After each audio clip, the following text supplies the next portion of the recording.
Salut les amis, j'espère que vous allez bien, que vous avez passé une bonne semaine et que vous avez pu réaliser plein de photos super cool. Dans l'épisode du jour, on va sortir les grands modeleurs et on va aller chercher de la douceur.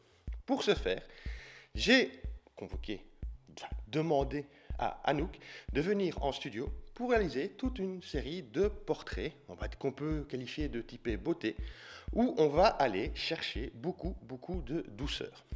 Pour ce faire, j'ai donc, comme je vous l'ai dit au début, sorti les grands modeleurs. Il y en aura 3, il y aura 2 parapluies et il y aura une grande octobox. Si vous comptez bien, il y aura donc également derrière 3 flashs. On rajoute un modeleur et ça va nous faire un petit set super sympa que je vous montre tout de suite en studio. L'idée de ces photos, c'était donc d'avoir de la douceur. Pour ce faire, il y a donc 3 sources de lumière et j'ai utilisé presque les plus grands modeleurs que j'ai. À savoir, comme lumière principale, il y a une Oxobox de 140 cm qui est placée relativement près d'Anouk. Comme vous le savez, plus la source est grande relativement à votre modèle, plus douce sera la lumière. En dessous, pour déboucher les ombres, il y a un highlighter. C'est ce réflecteur incurvé que vous voyez juste en dessous d'elle. Derrière, qui vont avoir une double fonction, il y a 2 grands parapluies translucides de 210 cm. Leur double fonction, c'est d'un côté amener une rimlight sur Anouk et de l'autre me permettre d'avoir un fond uni et de pouvoir contrôler l'intensité du gris que je veux dans le fond. C'est à savoir que plus je vais les rapprocher du fond, plus le fond va être clair, plus je vais éloigner du fond, plus le fond va être foncé. Ça me permet donc d'avoir un bon contrôle sur le rapport que je veux entre la gradation de gris de mon fond et mon modèle, donc la lumière sur mon modèle. Évidemment, ici, on est dans du portrait rapproché, donc ça veut dire qu'on va se concentrer uniquement sur le haut du torse, le haut du corps, et donc, à ce moment-là, il va falloir faire bien attention aux détails, à savoir le placement des mains, le placement des épaules. N'hésitez pas à bien communiquer avec votre modèle afin de lui expliquer précisément ce que vous voulez, puisque elle ne se voit pas. Donc n'hésitez pas à avoir une bonne communication avec elle.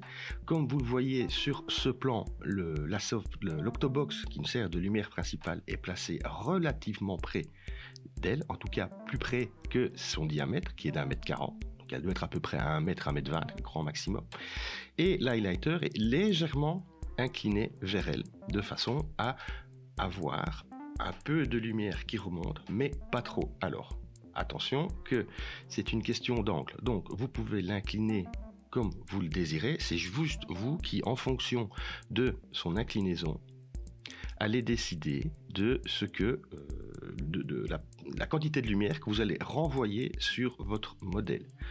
Un petit truc qui est très sympa avec ce type de réflecteur, donc l'highlighter, c'est que ça vous fait un petit catchlight arrondi dans le bas des yeux. Alors certains n'aiment pas, moi je trouve ça plutôt sympa. Là on est vraiment dans une question de goût. Si vous n'avez pas d'highlighter, il n'y a aucun problème, mettez un réflecteur standard et vous avez le choix entre soit un réflecteur blanc si vous voulez un peu moins de bounce et un petit peu plus de douceur, ou un réflecteur argenté si vous aimez les choses qui pepsent un peu plus, qui se contrastent aussi, qui pepsent plus, donc qui ont plus de contraste. Ça, c'est un goût très personnel. Moi, pour le coup, j'aimais bien avoir un petit peu plus de peps, et puis surtout, il n'y a pas d'highlighter en blanc, ils ne sont qu'en argenté, du moins à ma connaissance.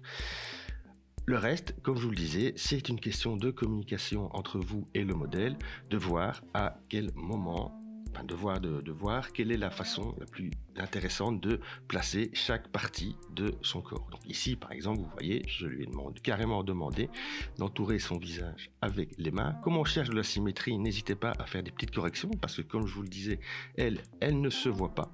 Donc c'est à vous de lui corriger les petits détails. Et comme je vous l'avais vu juste avant, j'ai montré, alors vaguement, évidemment, je ne suis pas un pro, mais vaguement, la pose que je voulais, ce qui lui permet de se situer, et c'est beaucoup plus vite. Ensuite, les photos que vous réalisez, vous pouvez les traiter en couleur et en noir et blanc, c'est à votre choix. Voilà, comme vous avez pu le voir, ce n'est pas si sorcier que ça. Alors l'idée c'est évidemment d'avoir des grands modeleurs.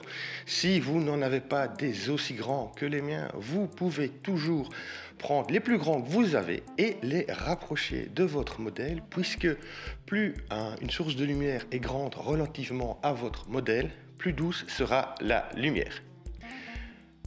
On est presque arrivé à la fin de cette vidéo. Si vous voulez suivre Anouk, je vous invite à y retrouver sur Instagram. Vous retrouverez son contact juste en dessous de cette vidéo. Je vous invite également, si vous le désirez, à venir me retrouver sur Instagram. C'est là où je poste la majorité des photos que je réalise lors de mes séances. Si jamais cette vidéo vous a plu, vous pouvez également vous abonner à la chaîne. Ça me fera toujours plaisir et je vous en remercie jamais assez. On est arrivé cette fois pour de bon à la fin de cette vidéo. Il ne me reste plus qu'à vous dire à la semaine prochaine et à vous laisser avec les photos réalisées lors de la séance.